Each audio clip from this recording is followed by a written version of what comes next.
Oh my goodness. This is it. Ito yung sinasabi ko sa inyo na kakaiba talaga ang lugar na ito.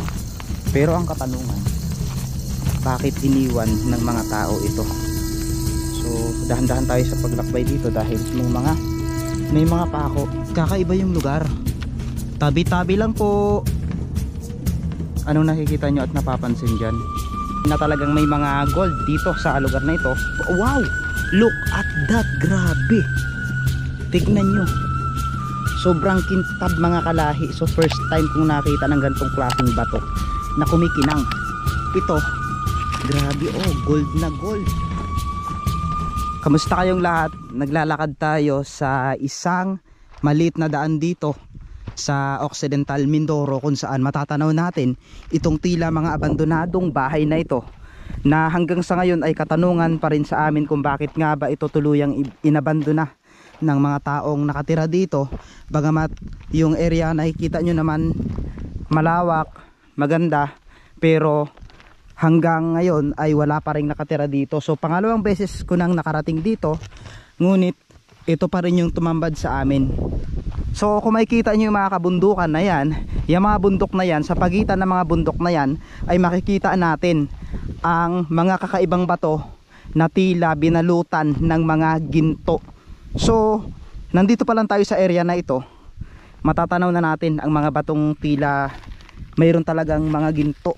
So kayo na yung bahalang humusga kung anong nakikita nyo dyan mga kalahi. So dahil sa area na pupuntahan natin ay mas makikita natin talaga ang mga kakaibang bato. So tara, samahan nyo kami para explorein at i-discover ang kakaibang area dito sa Occidental Mindoro, na kung saan ito ay ang sinasabing ilog na pinagkalatan ng maraming ginto.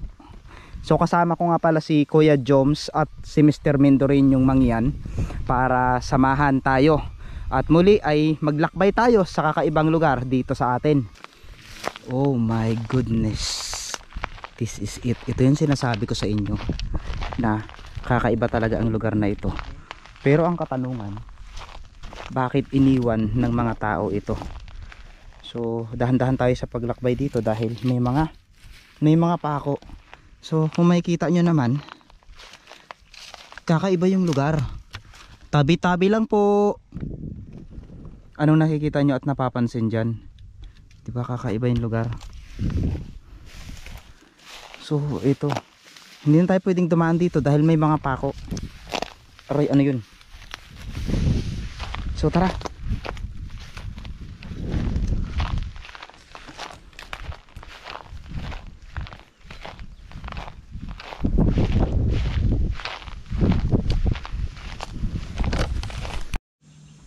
Mga kalahi, mayroon na ako nakitang ginto. Yan, kumikintab siya, kung makikita nyo. Nandito siya. Nang ano ya? Grabe mga kalahi, nakakamangha talaga yung mga bato dito. So hindi pa tayo nakakarating doon sa area na pupuntahan natin. Makikita na natin dito yung mga bato na kumikinang, na kung mapapansin mo talaga at sa unang tingin mo, tila parang mga ginto na nagkalat talaga. What if doon pa kaya sa lugar na pupuntahan natin? So tara, samahan nyo kami at medyo malayo-layo pa ang ating lalakbayin kasama si Kuya Joms. So siyempre si Mr. Mendorin yung mangyan ay nauna na dahil makikita natin doon yung isang falls na tila parang naabandonado na. So titignan natin ito mamaya, sana maabutan natin ng mayroon pang tao na naka-stay doon.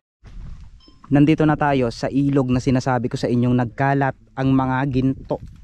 So kung mapapansin nyo, hindi nyo makikita talaga ng malayuan ang mga ginto na nagkalat dito.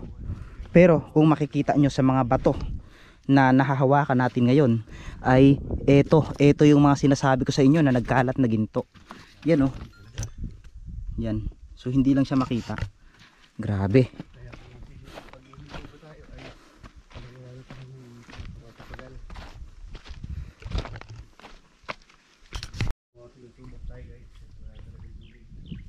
Dito ko unang nakita yung mga ginto na namangha ako dahil hindi mo akalain na sa gilid ng ilog na ito ay may mga ginto pa pala na hanggang ngayon ay naka-stay dito at hindi pinapakialaman ng mga tao, sapagkat marami silang paniniwala dito, mga pamanhiin na nagsasabi na bawal daw itong kunin dahil may sumpa daw.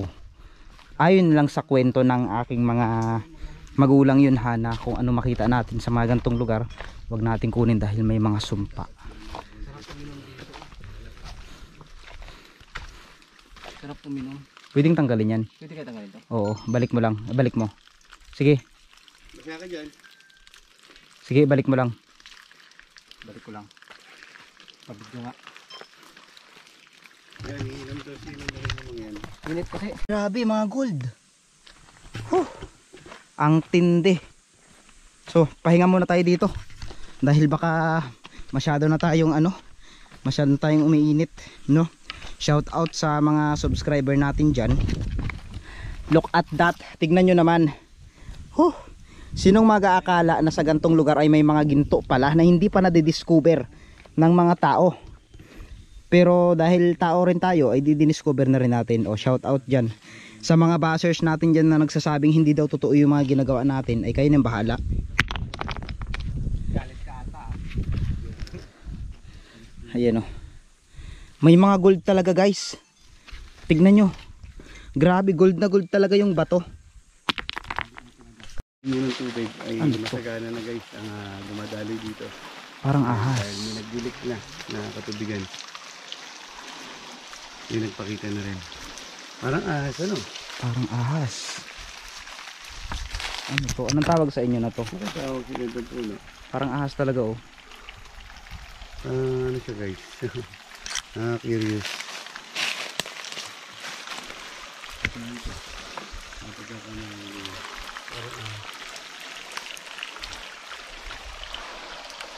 May tubig na dito.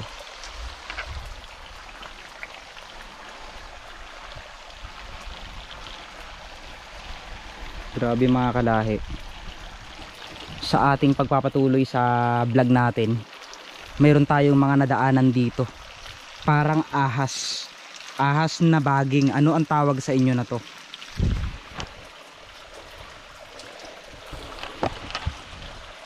Kayo na yung balang humusga kung ano ang nakikita nyo sa mga baging na ito. So tara, patuloy tayo. So nauna na sila. Hindi ko alam kung ano yung ating tinatahak ngayon, basta patuloy tayo. So tsuri lang about sa lugar na ito. Ayon lang din sa aking nasaliksik na ang lugar na ito ay talagang napaka-misteryoso nga daw. Dahil sa dulo ng maliit na sapa na ito, dito natin makikita ang isang mahiwagang bukal na kung saan kulay blue ito. So ang tanong natin ngayon, kung okay pa ba, malakas pa ba ang tubig ng bukal na ito? Dahil tuwing Biyernes Santo talagang hindi natin mapagkaila na maraming mga pumupunta dito. Bagamat mahal na araw ngayon, ay siguro hindi natin kakayanin kung pupunta tayo ng alanganin lang. Ano to? Wow! Mayroon tayo ditong manakitang gemstone. So hindi lang pala ginto ang makikita dito sa lugar na ito, kung hindi mga kakaibang gemstone. Mayroon tayong nakitang butas dito, pero sa taas niya may butas din. Ano to? Bakit ganito ito? Ano kayang meron dito sa loob na to? Sobrang lalim. Pero yung no? Paano nila? Ay, malalim. Parang pinagkuhaan ng isang bagay. Siguro pang walong stasyon ito hinintuan namin guys. At talagang Ano kayo nakuha dito? sari-sari na yun, naramdaman namin pagod. Grabe, lalim. Pero bakit sa taas may ganito rin ka? Parang hindi magparating sa amin hindi magpakita sa amin yung spot. Parang pader. Ay, gumuguho dito. Sobrang tirik kasi ng araw. Kaya kung mapasin nyo talagang pigang-piga yung katas namin. Kapansin-pansin itong napakalaking bato na ito na ang paligid niyan, kung makikita natin ng harap-harapan, ay tila kumikinang na mga diamante o brilyante. So sa gilid naman na to, dito natin makikita at maririnig din. Tignan nyo, mayroong mga tubig na naririnig dito. Pero ang pinaka the best dito, hanggang ngayon ay may tubig pa rin ang area na ito. Ayan ang patunay na hindi pa talaga tuyo. Dito nahulog si Karasain eh, tong area na to. Dito, pero dito siya dumaan. Grabe. Tapos ang tubig hanggang dito, malalim pala. Katakot.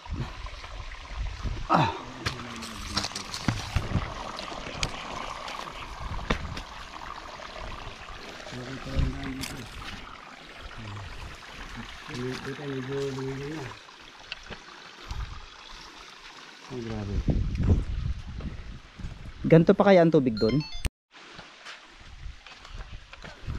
So ito pala yung itsura niya mga kalahi. Ang creepy na no. Kung makikita nyo, ito yung binabagsakan dati. So papanoorin nyo na lang sa last vlog ko na kung makikita nyo yung ragasaan ng tubig, blong blue. At talagang hanggang sa ngayon no, may mga tubig pa rin ang Laguna dito. Ibig sabihin pala noon, kung sakaling nahulog si Karasain dito,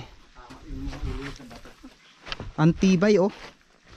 Tignan nyo, ang creepy. So ang napapansin ko dito kanina, ang pinag-iisipan namin kung nasaan na ba yung matanda na dumaan dito.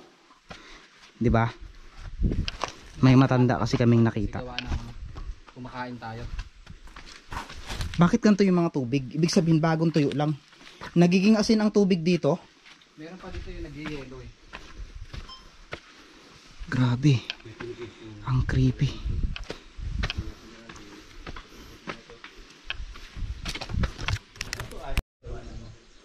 Parang gold talaga ang mga bato dito. Grabe mga kalahi. Iikot ko yung camera, ano kaya ang makikita nyo dito. So patuloy tayo. Wow. Ano ito? Bakit ganito dito? Halos 2 oras na tayo mahigit na naglalakad mga kalahi. So kanina pa kasi kami naglalakad, hinihintay namin yung tamang pagkakataon na dumilim. Dahil pagpasok namin dito ay dumilim na. Wow! Ha? May bulaklak daw nakakaiba. Anong kulay? Kulay pink na bulaklak mayroon dito. So ito na ba yung sinasabi nila na bulaklak ng mga diwatang nakatira dito? So comment nga mga kalahi kung naniniwala ba kayo sa mga diwata, mga kapre, duwende at mga elemento. Ayan, siyempre shout out sa lahat ng mga sumusuporta sa atin, sa mga bashers natin dyan. O heto na, napakatahimik at napakapayapa ng lugar na ito. Ito na naman tayo sa panibagong discovery ng ating episode na ito. So kung saan isa na namang kakaibang lugar ang ating tinuklas sa araw na ito at sa episode na ito. This coming Holy Week ay mapapanood nyo ito siguro after ng Holy Week dahil hindi pa natin kaagad ito mai-upload. So maraming salamat po sa inyong patuloy na pagsubaybay at panonood sa aking vlog. So kung makikita nyo, malakas pa rin ang tubig. So ibig sabihin may kakaibang lugar pa rin talaga sa taas na hanggang ngayon ay binabantayan ng mga elemento. So ang kwento na to mga kalahi ay mayroon daw ditong mga nagbabantay. Ito yung kanilang pinaniniwalaan noon pa. So tara, samahan nyo ako.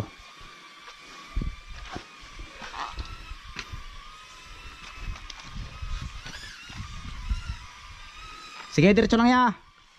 Aangat yan. Ito na ngayon yung hinihintay natin na pagkakataon na makita at masilayan ang pinagmumulan ng mga umaagos na ginto sa gubat na ito. So grabe, tignan nyo mga kalahi. Sulit. So nandito na tayo sa area. Napakaganda at napakalinaw ng tubig. Grabe. Tignan nyo.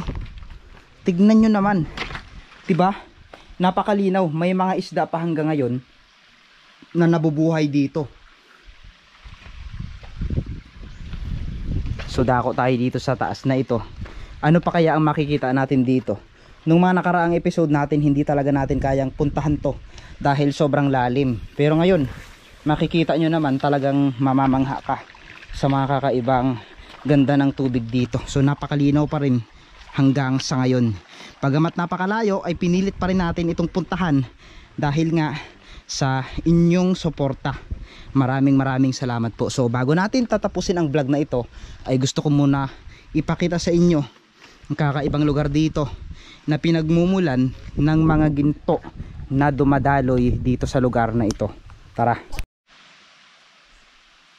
Maghintay muna kami sa kailangan dito para habang naglalakbay pa rin. Sinundan nyo naman ay tayo naman i-stopay na rin. So pahinga na konti bago magpasa para sure na Tignan nyo. Dito daw. Dito daw dadaan. So nandito na tayo sa dulo. Nandito na tayo sa dulo. So dyan na ba yon sa taas lang? O, dyan sa unahan lang. Malapit lang. May daanan doon, no? Okay, dadaan. Oo. So dito tayo dadaan para makita natin at masilayan yung kakaiba at napaka mahiwagang tubig sa taas na to. Ayan, no? So pwede tayong dumaan dito. So dahan-dahan lang tayo, mag-iingat din tayo dahil sa panahon ngayon, Holy Week. Maraming bagay ang binabadya ang kalikasan. Tara. Ito na nga yung naabutan natin dito mga kalahi. Yung mga bute ng mga alak na dito nila iniwan pagkatapos nilang inumin. So madalas po nating ipinapaalala sa lahat ng mga tao na pumupunta dito o sa mga ibang lugar na ating pinupuntahan na sana ay huwag tayong magkalat ng anumang bagay na makita natin o maiwan dito, no? So yun lang ating paalaala. So it's time para tapusin na natin muna itong simpleng vlog na ito. Maraming salamat po sa inyong panonood mga kalahi at mag-iingat kayong lahat and God bless.